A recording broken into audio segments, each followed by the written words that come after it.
Now broadcasting from his hidden bunker and fully stocked bar, it is the Saturday Report with Colt Sebastian Taylor. Thank you and welcome once again, my friends, to the Saturday Report with me, Colt Sebastian Taylor, adventurer, entrepreneur, and amateur Discord server manager. And welcome to AWSM Radio, an independent digital-only radio station that plays today's best music, old school classics, along with a rotating cast of all-star DJs. AWSM Radio focuses on mainstream artists, independent artists, along with a variety of interesting talk and music shows throughout the day, such as my own here this late Saturday morning. All we do is entertain, inspire, and inform. And my friends, I want you to be part of the conversation, so I want to hear from you. Find me on the Twitter, on the Instagram, on the Rizzle sometimes, but especially on Cameo and Anchor.fm at Colt S. Taylor. Anchor.fm/Colt S. Taylor is where you can subscribe and get the podcast version of this show every week. And of course, check ColtSebastianTaylor.com for all of my other adventures, including a very delightful Dungeons & Dragons podcast that I participate in. All right, folks, let's get started with this week's Saturday Report. First up this week, depending on where you live in the United States, my friends, this date may have already passed. I'm only reminded this week because here in the great Commonwealth of Pennsylvania, this coming Tuesday is primary day. Very important. There is an election every year. There's two every year, people. Not every 4 years. Actually, an election every year. And primaries are very important. They help pick who is going to be on the ballot in November. It is a good time for your voice to be heard. Primaries are historically low participation elections. So let me just put it in this way. Let's say you live with 10 people and you're deciding on dinner, but that decision is made at 10 a.m. If only 2 or 3 people show up, those 2 or 3 people are going to be the ones that make the list of things to choose from for dinner later. Even though if 7 or 8 other people don't like those lists, those are the 2 people that showed up at the early meeting to make those decisions. So a primary, friends, is how you can help influence your selections later in November and whatnot. So this Tuesday is the Pennsylvania primary. I will be working the polls, not in an erotic way. Calm down, you dirty-minded people. But I help people vote. I'm very big on election process. If you remember from last week, process is pretty important. The process help people vote out where I live. It's not a hotbed of political activity. There really is nothing interesting that goes on where I am, but it's a fun day. Get to see all my neighbors. It's a long day. It's like a 12-hour day, and then I run results to the courthouse and do my part to protect democracy.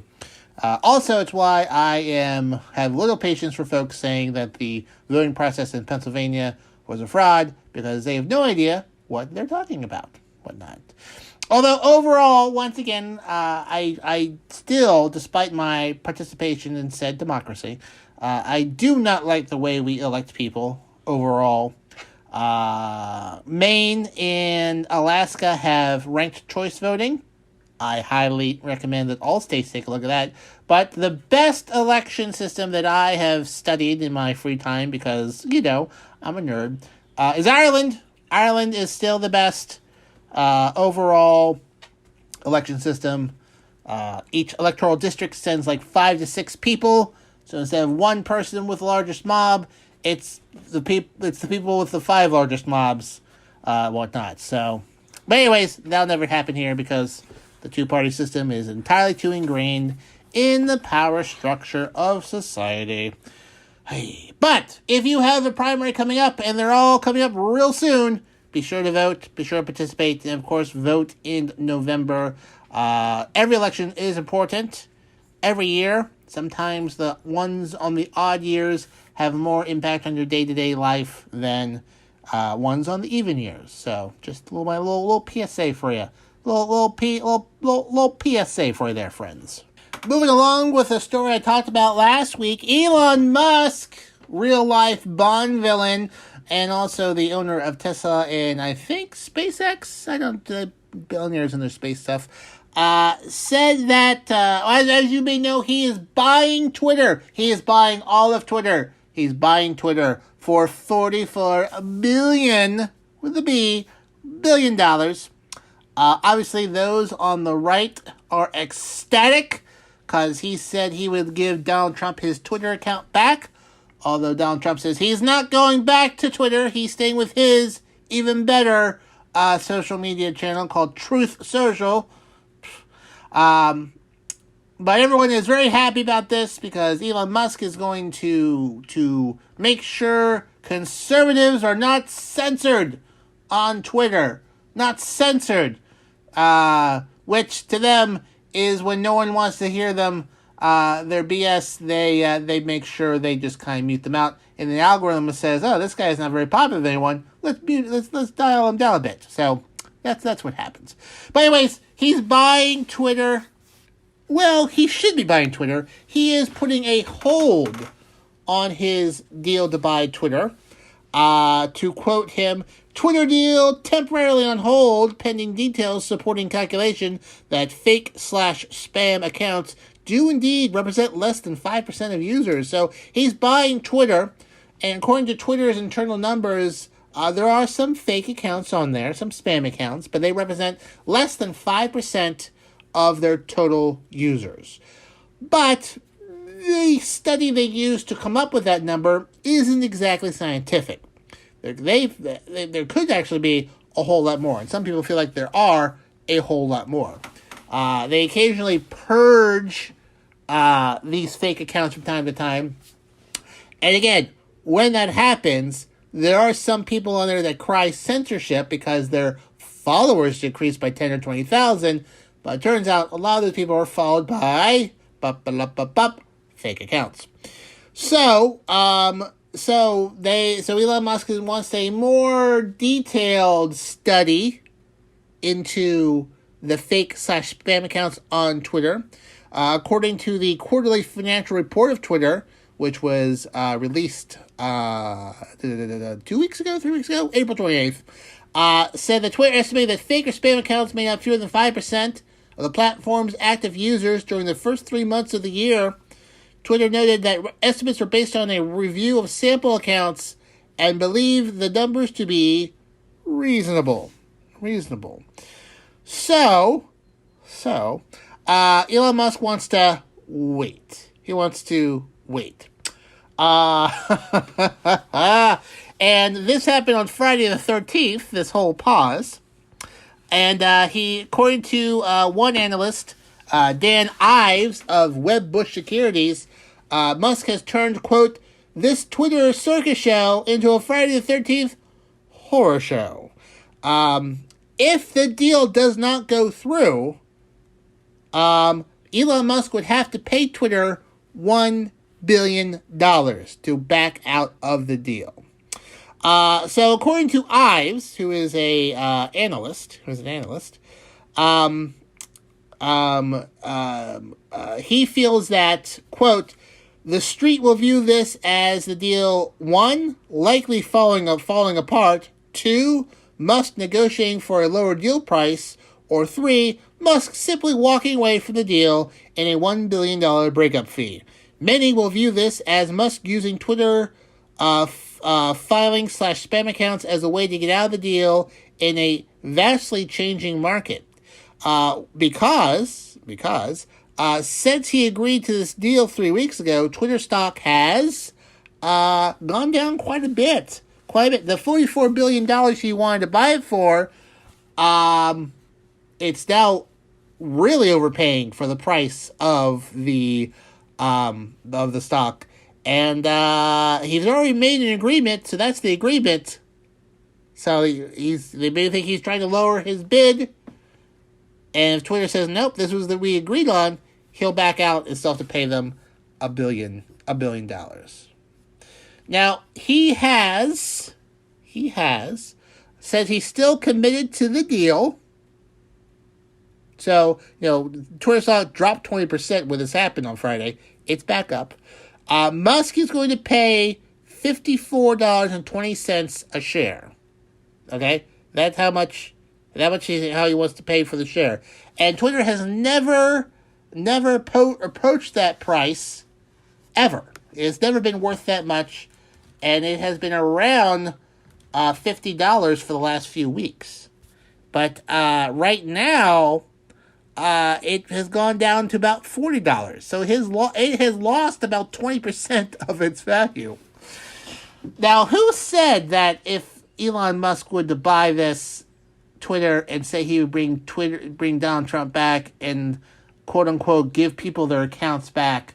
Like who said that Twitter's value would decrease quite a bit, costing him lots of money, so he probably wouldn't do it? Oh wait, that was me. And also everyone else has said. So we'll see if he follows through with this. If I had to bet a Coke Zero on it to myself, and I will, I'm going to say he's probably not going to do it. Or that he'll somehow worm his way out of this deal, pay the $1 billion, got the press, and he'll be done with it. So, yeah. Boy, there'll be so much angst if he doesn't do it. I don't. Part of me wants him to buy it and have him not do anything he says and make everyone angry at him. And then part of me doesn't want him to do anything with Twitter and still make everyone be disappointed that they were so close to getting their Twitter accounts back. But no, they'll have to yell into the oblivion for many years to come.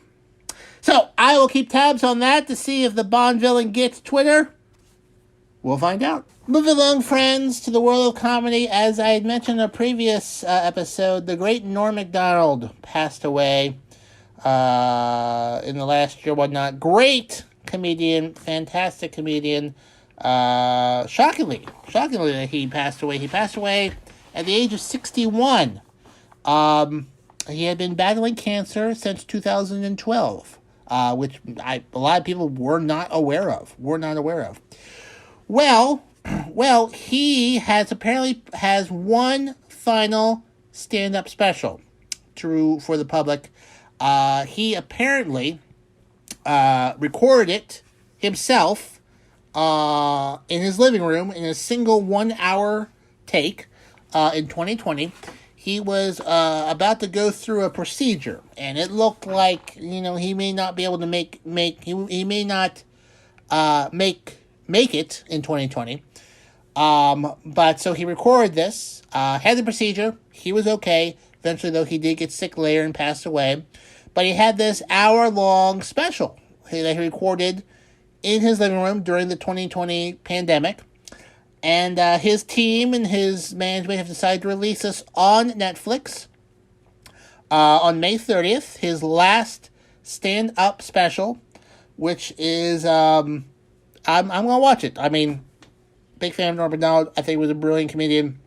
So definitely want to see him do his last one. He recorded this just in case he didn't make it through the procedure. So he would have one last stand special to share with the world if he died during this procedure. He did, so he put it on the shelf, and his team decided to spruce it up and release it this end of this month, May 30th. So he apparently, before he passed away, he did watch the special and named it. It's going to be called Nothing Special. So if you're a fan of Norm Macdonald, it's on Netflix. It'll be released on May 30th. So you should definitely check it out. According to his longtime producing partner, Lori Jo Hoekstra, she said to THR, it was his intention to have a special to share if something happened. Unfortunately, something did. So we'll be treated with one more stand-up special from the late, great Norm Macdonald, May 30th. You should check it out. Speaking of checking things out, you don't need to wait to May 30th for this next thing, my friends. It's my pal DC. my DJ bestie, DC. He is our in-house DJ here at AWSM Radio, and he has 3 shows every weekend to make your time off from the toil and collaborations of work a whole lot easier, because relaxing on the weekend. He's going to bring the music to you through AWSM Radio. First up, it's DC Live in Effect every Friday at 9 p.m. He's going to smash it on the 1s and 2s, kicking the beach from his South Florida compound. Then on Saturdays, it's DC House Party Saturdays. DC is going to bring to you, my friends, his DJing to the max, give you the Miami vibe without having to go down and actually experience a state where Ron DeSantis is governor. Not a fan. From the top clubs to the bars, DC will bring the party to you Saturdays at 10 p.m. And finally, once again, DC Live in Effect Sundays at 10 p.m. So your entire weekend is covered. Friday at 9 p.m., DC Live in Effect. Saturday at 10 p.m., DC House Party Saturdays. And then Sunday at 10 p.m., DC Live in Effect. Once again. So check it out right here on AWSM Radio. Continuing in the entertainment news, did you see the movie Dune last year? I did. I liked it. I thought it was delightful. I've seen the original Dune as well, way back in the 80s with Sting and Patrick Stewart, actually. A very young Patrick Stewart. Anyways, the new Dune, I liked it. It was part 1, though, because it's a lot of source material there. You know, condensing it down into a 2.5-hour movie is tough to do. So they decided to make it into 2 movies, Dune 1 and Dune Part 2. Well, guess who's joining the cast for Part 2? Wow, it's Christopher Walken. Yeah, this is an impression that I do very poorly, but I don't mind. Well, Christopher Walken is joining Dune Part 2 as Emperor Shaddam IV. Yes, that's right. Emperor Shaddam IV, the Padishah Emperor of the known universe. He is going to be the guy in charge. I can't wait for him to say, wow, the spice must flow. The spice is everything. Wow, Dune. Wow, Atreides, you're cutting my spice off. It's terrible. And then he dances. For those who don't know what Dune is, there's a lot. Briefly, it's a space opera. There's space, there's humans, and there's spice, which only grows on one planet, and the spice is what makes space travel possible, and also extends your life, and it's basically a narcotic drug, but also used as fuel. It's crazy. The spice must flow, and it only grows in one place, and it's a desert planet called Arrakis, also known as Dune. So, anyways, it's a beautifully well-done movie. It was nominated for 10 Academy Awards, got 6 of them. And it has quite a cast in it, including Josh Brolin, who is pretty good in that movie as well. And some other folks whose names escape me at the moment. But anyways, Christopher Walken. He's going to be the ruler of House Corrino, which is the emperor of the known universe. Very fitting for Christopher Walken. He is amazing. So can't wait for him to be an emperor. And, hopefully he doesn't ham it up, but he's a great actor. He'll be fine. Oh, Christopher Walken. Great guy. Next up, folks, Nazis. They're the worst, right? That's quite the segue. Well, turns out, apparently the SS, notorious, terrible Nazi organization, loved them some brothels. Now, I have not myself patroned one of these, so I don't really know how they work. But apparently they have a storage system there, because this week, 200 million euros, or pound, no, euros or pounds, over $200 million of Nazi gold was found underneath an old SS brothel this week. Yes, $200 million worth of gold. Wow. Wow. It was found by a Nazi gold hunter. They're still out there. They're still out there searching for Nazi gold.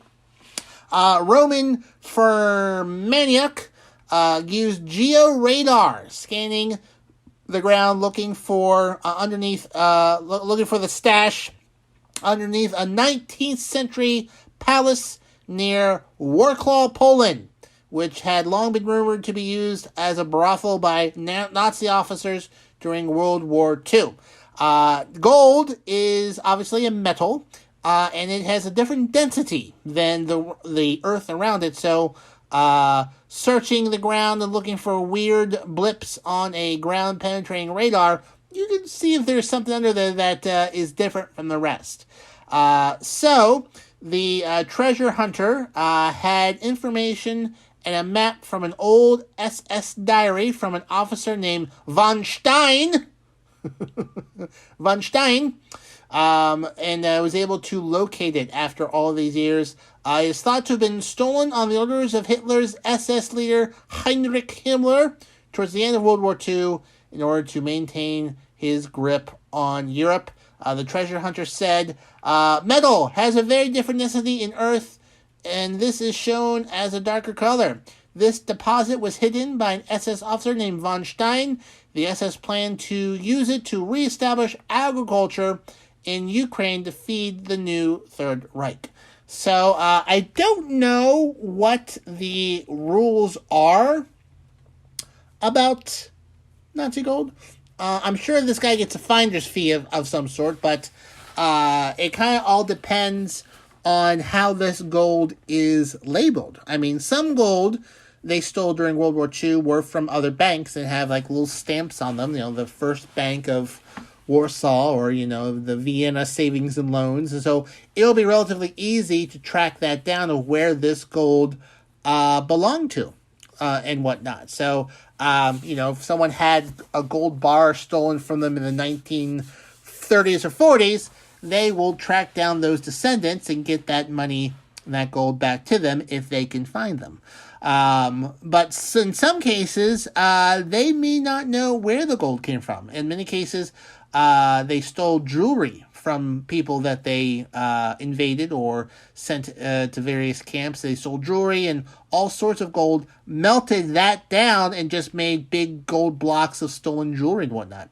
And in those cases, well, they don't know where that gold goes. And so I'm sure they will donate it to some sort of, you know, non-profit to put that money to good use. But, yeah, there are folks out there still hunting secret gold stolen during World War II. A lot of stuff was returned after that conflict. There's also a lot of stuff that is still kind of missing. And this just goes to show you there is, well, there was $200 million worth of gold hidden somewhere in Poland since 1944, 1945, and do the math, it's been there all that time, and chances are it would not surprise me. Another 20 or 40 years from now, people will still come across old hidden treasure in Europe stolen during World War II. I mean, this guy, lucky he had a diary and a map to look at, because obviously, if everyone knew where this was, they would have found it by now. I'm only guessing the folks that did know about that died shortly thereafter at the end of World War II, except for this von Stein guy, whose diary ended up in this treasure hunter. So, whew, boy, that is quite the haul, We now go to space. Well, the moon. The moon soil. Well, the moon soil that we brought back. So we sent missions to the moon, and we brought back samples of dirt from the moon, lunar soil. Fun fact, a lot of it is missing. Not a lot, but a good amount of lunar soil is missing. Because I guess back then NASA had a very poor cataloging system, and they would just give away some moon to people. Hey, Chuck, thanks for those Coca-Cola bottles. Here, have a piece of the moon. We're going there twice a week by the 1984. Did not turn out to be that way. But anyways, they have lots of moon soil, and for the first time ever, they said, hey, can we grow stuff there? So they took some lunar soil, and the researchers at the University of Florida published a study in the journal Nature showing that they were successfully able to grow plants in lunar soils from Apollo 11, 12, and Apollo 17. So they weren't sure if it would work, but it did. Now, the University of Florida, they grew a plant called a theocress. It is a small flowering plant that they use a lot in laboratory settings. And there is a massive database of past experiments using this plant, growing it in different conditions, so they have a lot of data to compare it to, which is important because, okay, it grew, great. How does this compare to other soil? They all have that data. So they grew the plant on 12 different soil samples across Apollo missions, 3 Apollo missions, and then they grew 16 in different volcanic ash from around the world, which has a very similar, apparently, soil composition to lunar soil. So while the lunar soil did grow plants, they're not very good at it. It's still pretty bad at growing plants. It's very hard. It doesn't quite have the nutrients for plant life. According to the researchers, they discovered that despite germinating at the same rate, that means, the seeds germinate and begin to grow, the theocress in the lunar soil took root and grew at a much slower rate than that at the volcanic ash, and some of the moon samples were also stunted and discolored. But proving plants can grow on the lunar soil, which is much more harsh than, let's say, Mars. So growing plants, given the right conditions, is possible. Now, obviously, plants need not only just soil, but also like water, light, carbon dioxide, things like that. But the soil part, obviously another key part of that process. But it's possible. So congratulations, University of Florida. You grew some plants in some very expensive dirt, which will hopefully let other people in the future grow stuff in dirt elsewhere in the solar system. And that, my friends, is called science. Speaking of science, it is scientifically proven that commutes home from work can be a bit of a dull, a bit of a drag. But the drive home with my pal Rocks makes it not so bad at all. You need to listen to the Rock Sessions. It's our drive time show here, making sure your commute home is fun, featuring the hottest music on the charts and some surprises in between. My pal Rocks will make it rock style. She is fantastic. She is as beautiful as she is fantastic at her job during the Rock Sessions. Monday, Tuesday, Wednesday, Thursday, Friday, from 5 p.m. to 7 p.m. right here, my fantastic friends, here on AWSM Radio. Moving along, so my big fear is I'm on a plane and the pilot passes out, and then someone says, "Is there a pilot on board?" And then there's no one who can do it but me. I'll have to take the controls, and someone at air traffic control will have to help me land the plane. Oh, what a nightmare. Well, that happened. Not like a major airline, but like a little, I would say 4 or 5 seater airplane along the Treasure Coast of Florida. Air traffic control had to help a passenger land a plane.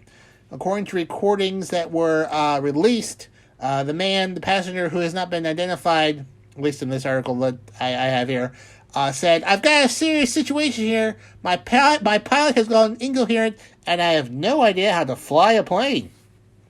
Fortunately, 30 minutes later, with the help of several air traffic controllers around West Palm Beach, Florida, the plane was able to land safely in an emergency landing. So he was flying a Cessna Caravan aircraft.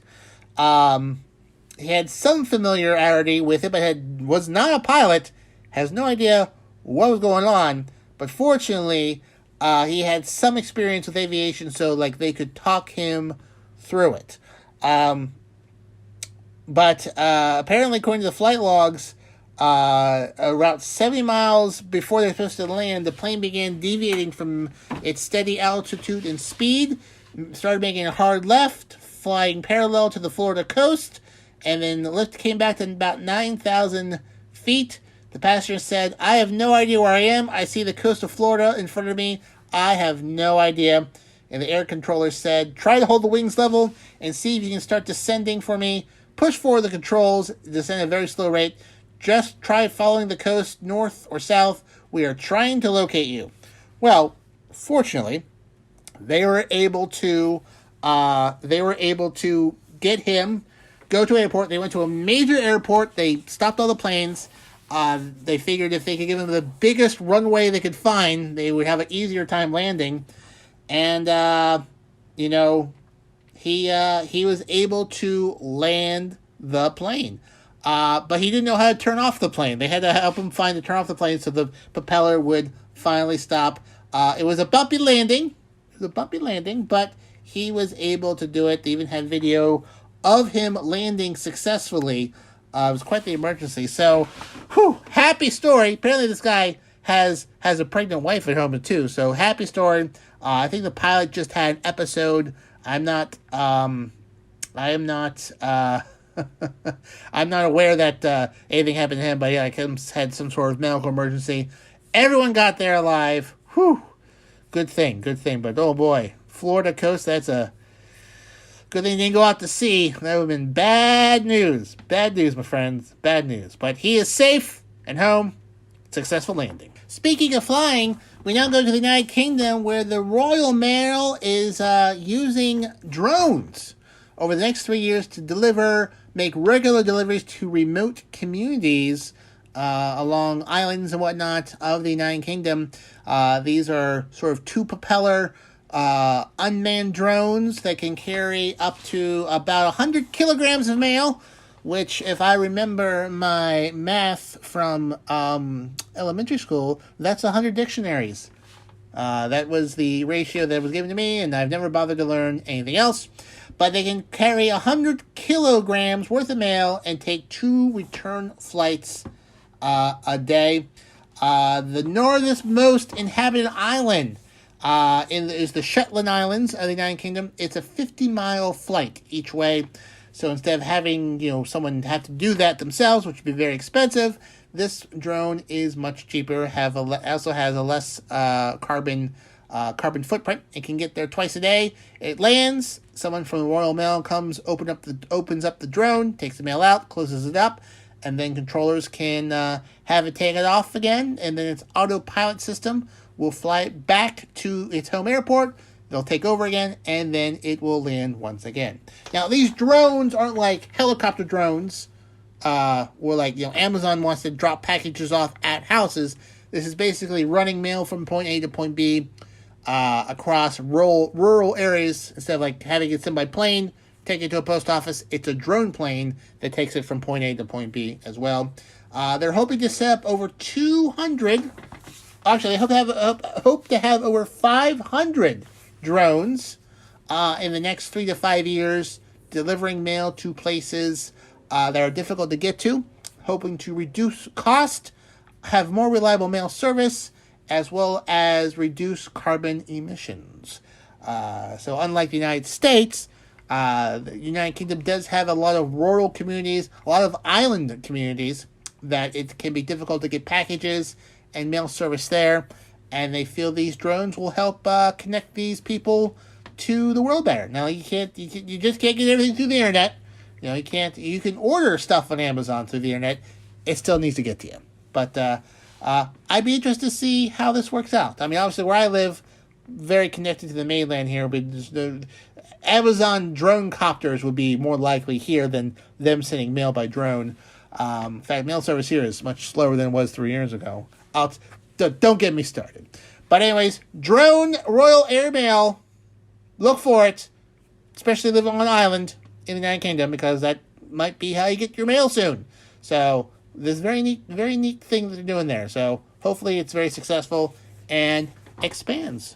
Moving back to entertainment news, George Lopez has a new show coming up, which we're not normally covered new shows, whatnot, but what caught my eye, it's a show called Lopez versus Lopez, featuring his real-life daughter, Mayan Lopez, dad and daughter doing a show together, which I think is pretty neat. I really like it.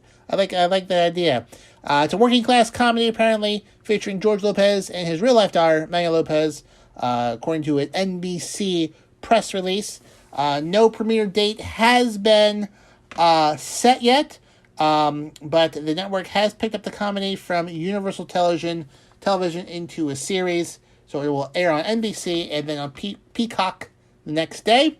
Writer and executive producer Debbie Wolf from One Day at a Time, who is also the showrunner, Bruce Helford, serving as executive producer also from The Conners and the George Lopez's previous show, George Lopez. Speaking of things to check out, you need to check out your place for sports every Wednesday. First up at 9 p.m., it's To the Rack with Mac. It's your go-to place for all things basketball. You want to join NBA expert Mac Daddy as he brings you a full hour of high-flying hoops expertise for all things NBA.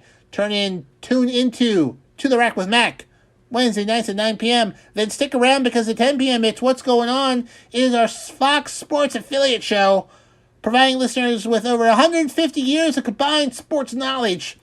Hosted by Nate Brown and his crew, they have been experts of sports in Western New York for the past 20 years, and now they're going national, and we have their show right here on AWSM Radio at 10 p.m. So, for your sports needs, it's To the Rack with Mac at 9 p.m., and then What's Going On at 10 p.m. right here on AWSM Radio. And finally, this week, some sad news. On Friday, famed actor Fred Ward passed away. 40-year career. He is one of those guys that you just recognized and whatnot. He was 79 years old. He made his big screen debut in 1974, Ginger in the Morning. He also appeared on The Incredible Hulk and Quincy M.E. He is probably most well known for a few movies. The Right Stuff in 1983, Henry and June, 1990, as well as the 1990 and its 1996 sequel, Tremors, with Kevin Bacon. That's right. He was in Tremors, that old classic.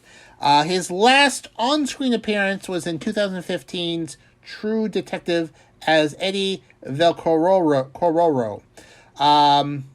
He was a Golden Globe winner, and he's survived by his wife Marie France Ward and his son Django Ward. According to a press release, it was Fred Ward's wish that any memorial tributes be made in the form of donations to the Boston University's Chronic Traumatic Encephalopathy Center, said his manager Hoffman. Please visit trusted.bu.edu or call 617-358-9535 for more information. Fred Ward passing away at the age of 79, a great actor. 40 years. 40 years is quite a career. And he also had a role in Joe Dirt, which was a classic for some folks, in 2001. And then finally, he was in a very underrated movie, Remo Williams, The Adventure Begins, which that has not aged super well since 1985, but one of my favorite movies growing up.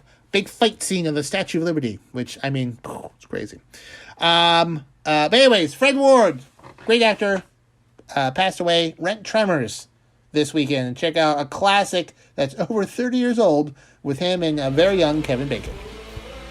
Well, that just about wraps up this week's Salary Reports. Me, Colt Sebastian Taylor. Thank you so much for joining me here today on AWSM Radio. Remember, you can find me on the Twitter, the Instagram, the Orizzle, and many other places, including Cameo, which I'm available for hire, at Colt S. Taylor on all those places. And you can listen to the podcast version of this show at anchor.fm/Colt S. Taylor. And you can follow up what I'm doing all the time at ColtSebastianTaylor.com. Until next week, my friends, I'm Colt Sebastian Taylor, and I'll see you later.